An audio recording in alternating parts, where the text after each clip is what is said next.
Toi, si on se séparait avec papa, tu choisirais qui? Toi. Ah bon? Pourquoi? Parce que connaissant papa, il va direct se retrouver une meuf et elle va trop vouloir se prendre pour ma mère, du coup ça va me saouler. Alors que toi, avec le caractère que t'as, tu vas bien galérer à retrouver quelqu'un. Et donc du coup, j'aurai pas de beau-père dans les pattes. Et là, je veux dire un truc qui me fait flipper, c'est que moi, je suis tellement pas du matin que tu vois, moi, je le dépose à la crèche le matin, donc il y a un peu de souplesse sur les horaires. Là, à la rentrée de septembre, il rentre à l'école.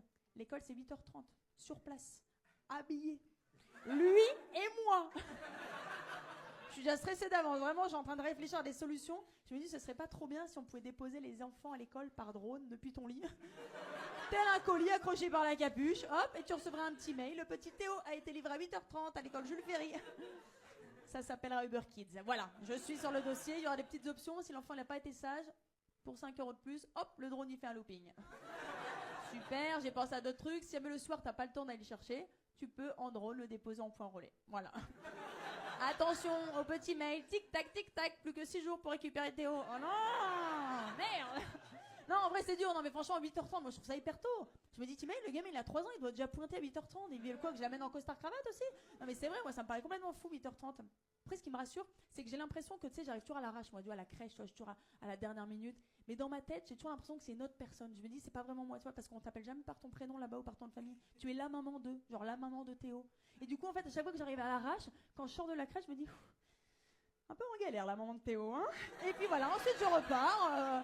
Voilà, moi c'est Nathalie, femme responsable, qui paie ses impôts à l'heure, jamais une relance. C'est Nathalie qui relance ses impôts. Dites donc, là, vous auriez pas oublié de me prélever? Voilà, voilà. C'est l'image que j'ai de moi. Et de temps en temps, cette personnalité, elle ressort. Tu sais, parfois, je suis un peu à l'arrache chez moi. Mon mec, il est un peu maniaque, il me reproche d'oublier des trucs. Genre, putain, t'as laissé traîner ton fer à lisser, là, ça pue le crever dans la salle de bain. Putain, la maman de Théo, elle est... Là, j'irai la voir, hein. Je peux te dire qu'elle est tête en l'air, celle-là. Hein. Ah mais faites gaffe avec l'alcool, hein. Putain, moi un jour j'ai déliré. Hein. Tu sais, je suis rentré chez moi mort bourré, mais vraiment éclaté. Hein. Tu sais, je titubais et tout, je suis arrivé dans le salon en criant « Salut! Alors? Ça va, petite cochonne ?» J'aurais jamais dû parler comme ça à ma mère. Hein.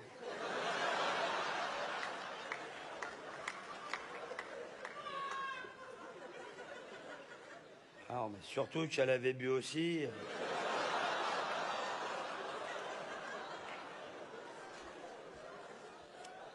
C'est pas regarder dans les yeux au petit-déj.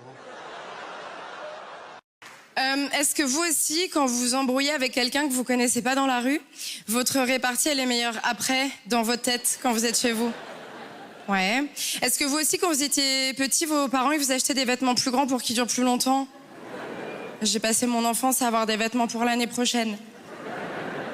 Vous aussi, vous êtes sûr à 100%, mais à 100%, d'avoir le sida quand vous allez récupérer vos résultats? Même pour la glycémie?